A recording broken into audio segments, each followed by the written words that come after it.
NASCAR is a sport of inches, strategy, and high-speed chaos. But sometimes, the chaos isn't from the drivers. These are the moments that weren't on anyone's bingo card, moments you'll likely never see again. From weather-related fiascos to foreign objects on the track, we're diving into the wackier side of racing history. All right, thank you, Jack. Well, the pace car, we understand, has been stolen. The officials are not driving this thing, and somebody has actually gotten in the pace car and stole it. There are at least 2 policemen on motorcycles, plus this car, that are pursuing the pace car right now. And up till now, the pace car has not been caught. They've created a roadblock there coming off of turn number 4, head toward the tri-oval, and we think there is some unusual drama occurring here. Let's see what happens when he gets to the roadblock.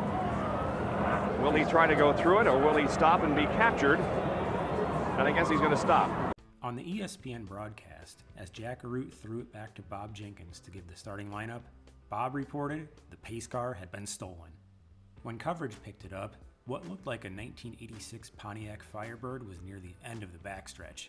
Police, in both cars and on motorcycles, were chasing this idiot as he approached a roadblock off turn 4. Thankfully, he did stop instead of trying to go through the roadblock, and the safety crew and police yanked him from the car, seemingly by the hair, to end his joyride. He'd be handcuffed and put into the back of a police cruiser, likely missing the race. He missed a great finish too, as Dale Earnhardt tried to get by Bobby Allison in turn 3 on the last lap, but couldn't quite pull it off, with Allison taking the win. We see Steve Park, and there we see some rain in the puddles. The wind is blowing, and the fans had trouble here. Trouble! A big wreck. Kenny Irwin is involved. Jerry Nadeau is running right ahead of Jeff Burton is involved, and Jeff, I believe, is also, is he not? It looks like, I think the front of his car is all messed up. The 99 car, the right front tire is going the wrong way. He's made contact with someone. Yes, he has. But the caution flag is out. Will he run 45 miles per hour? In a race already red flagged once by rain, Jeff Burton had the dominant car when rain threatened again just after the halfway point.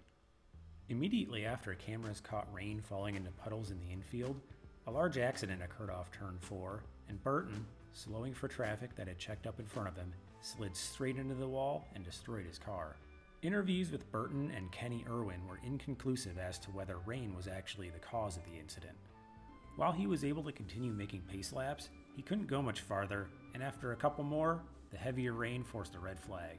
Due to the previous red flag and darkness creeping in, the race was called and Burton was declared the winner despite the damage. As Burton said in his interview, "If it doesn't rain, we'll finish last. If it does rain, we'll win." Another interesting note in this race is Matt Kenseth substituted for an injured Bobby Labonte in Joe Gibbs' number 18 Pontiac, and he finished 10th. Since Bobby started the race, Matt wasn't credited with a start, and you won't see it in any official results. But it did happen. And Steve Park, boy, real loose on the start, almost spun. Bunch of guys did. Jeff Burton got in the back of Tony Stewart and turned him sideways. Oh, the car's sideways. All the cars are loose down in the corner. The track is wet. It's Gordon, Michael Waltrip, Kevin 29 car. All these cars are wrecking because I believe it might be raining down there. The 2001 Winston All-Star race began under questionable conditions, and the initial start was a sign of things to come. A number of cars spun their tires or got horrible starts as the green flag dropped, and just seconds later, a bunch of them ended up destroyed in turn 1 on a wet track, including Kevin Harvick and Jeff Gordon. As the rain forced a red flag condition, NASCAR told teams they could pull out their backup cars if their primary cars were too damaged to continue. So those teams scrambled to get their cars prepared in the garage area. Once they got rolling again after the rain delay, Jeff Gordon won the Winston in his backup car, which of course created some more controversy. Now, there was a technical inspection area the teams had to run through again if they came to the garage for repairs during the red flag. And it's been said that it wasn't as strict as a normal inspection, creating a lingering controversy to this day. Marty? Well, there's a fire inside the car of Robbie Gordon's. He just radioed to the crew and said, there's a fire, there's a fire. He came down pit road. The crew had no idea what was happening. As you hear Robbie on the radio trying to tell him what's going on, all they said was, I'm on fire, and the crew didn't know what was going on. He came down pit road. They saw the fire inside the car, tried to put it out.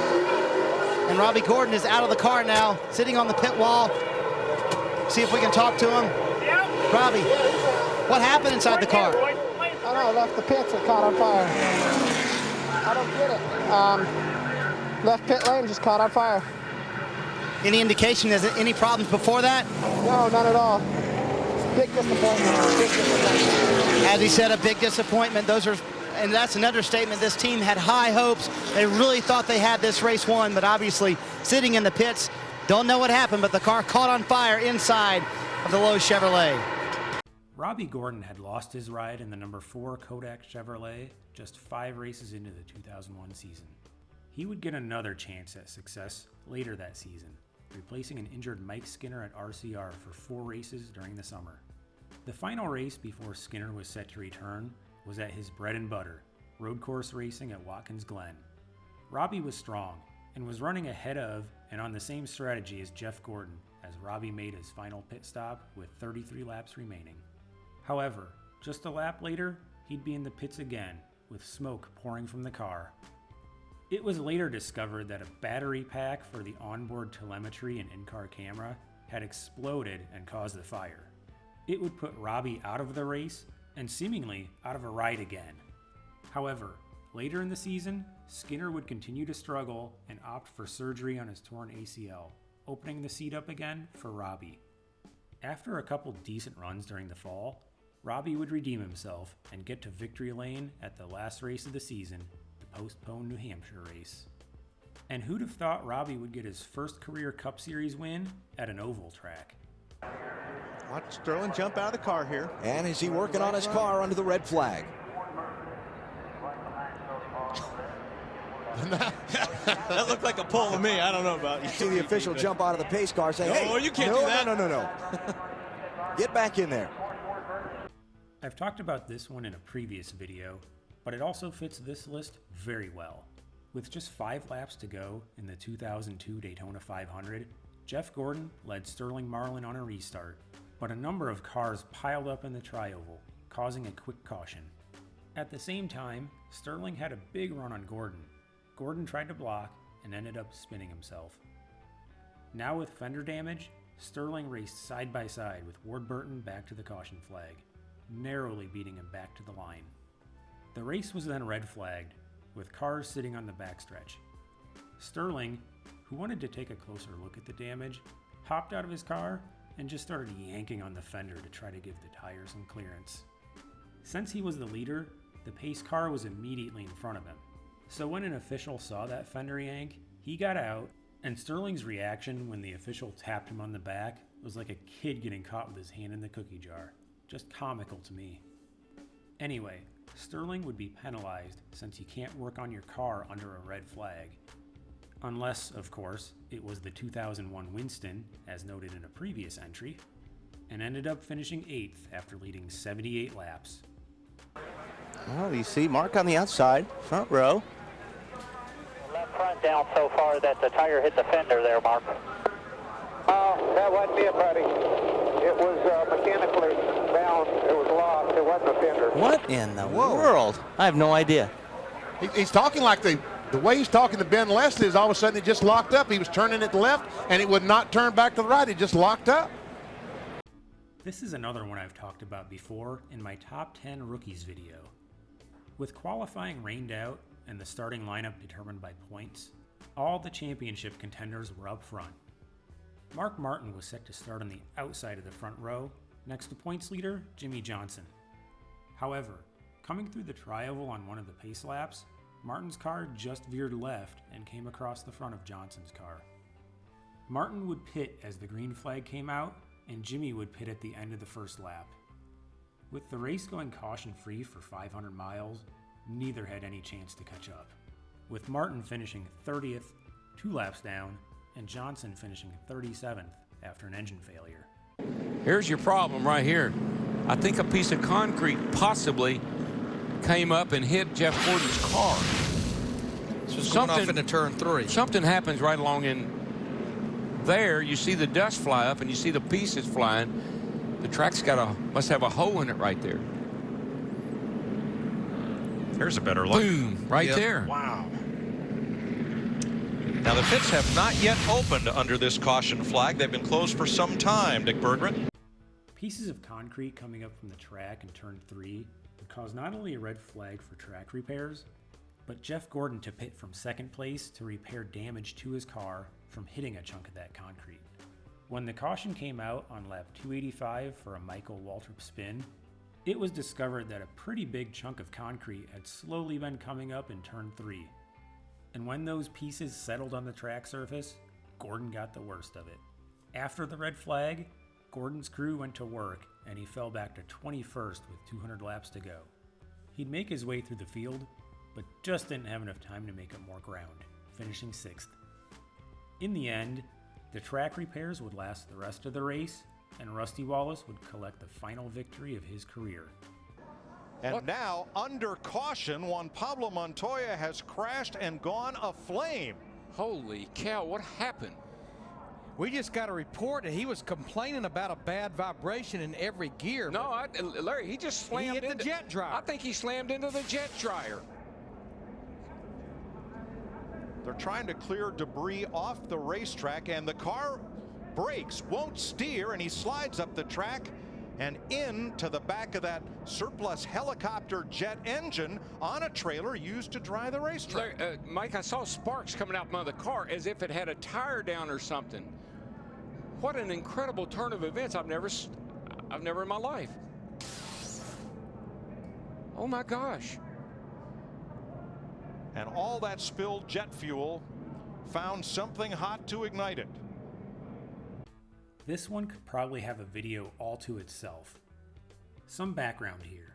Sunday was a complete washout, postponing the Daytona 500 to Monday for the very first time. While it was supposed to be a day race, more rain pushed it back to prime time, and it felt like we were about to see something special. And that was an understatement, but for all the wrong reasons. Lap 2. 5-time champion Jimmy Johnson wrecks and collects Danica Patrick. Okay, weird. Then, as Juan Pablo Montoya is catching up to the field under caution with about 40 laps to go, something on his car breaks going into turn 3, and he hits a jet dryer cleaning the track at a high rate of speed, destroying his car. Thankfully, the driver of the truck towing the jet dryer was okay, but when jet fuel leaking across the track catches fire, all hell breaks loose. The track burns for minutes while the safety crew tries to extinguish the fire. Eventually, they get it all out, but then, can we continue the race? At the time, that's a legitimate question, and if not, who's leading and who wins the Daytona 500?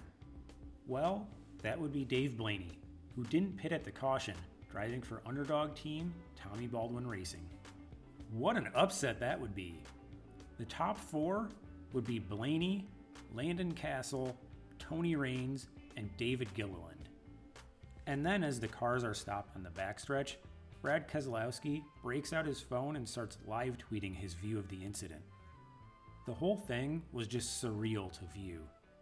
The safety crew must have raided a local Walmart and came back with box after box of Tide to clean up the track, which was apparently good enough to finish the final 40 laps. Matt Kenseth would win his second Daytona 500, and the part of the track that burned was repaved, just a year after the entire track was repaved.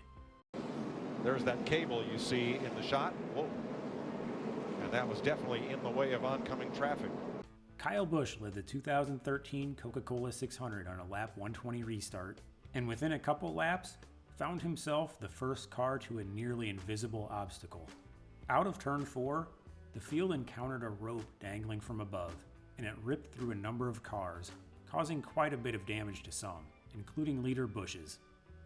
It turns out, the rope was a driveline for a Fox Sports overhead camera running the entire front stretch that had failed.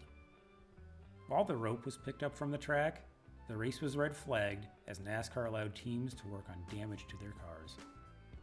Kyle Busch even grabbed someone's phone to take pictures of the damage to his car so his team could prepare a plan. The team must have done a good enough job with the repairs since Busch led quite a bit more after the red flag, although an engine issue would drop him to a 38th place finish. Chris! Wait, let's Clint Boyer. We have a caution for the caution car. Yeah, the pace car caught fire moments ago. And Burnt thankfully, the pace car up. everybody is safe. They were able to hop out. There's the pace car, the blue car in the lead.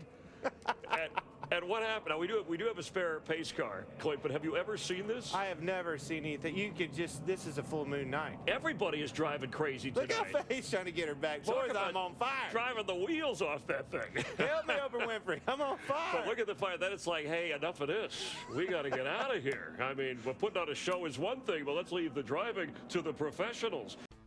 This entry is not a great advertisement for the Chevy SS. By lap 35 of the 75-lap race, only 9 cars remained. Half the field was already out, and when we got to lap 55 and the third segment was about to begin, the pace car suddenly dropped to the apron of the track and sped up, and at that point, you could see smoke trailing the car. Pace car driver Brett Bodine pulled into an area to get some assistance, and the trunk was on fire. Clint Boyer, who was in the pit studio with Chris Myers, was loving this the whole time, and the race would need to end with a backup pace car. And that's just a small taste of the bizarre. What's your favorite off-the-wall NASCAR moment? Let me know in the comments below. Thank you so much for watching, and don't forget to smash those like and subscribe buttons.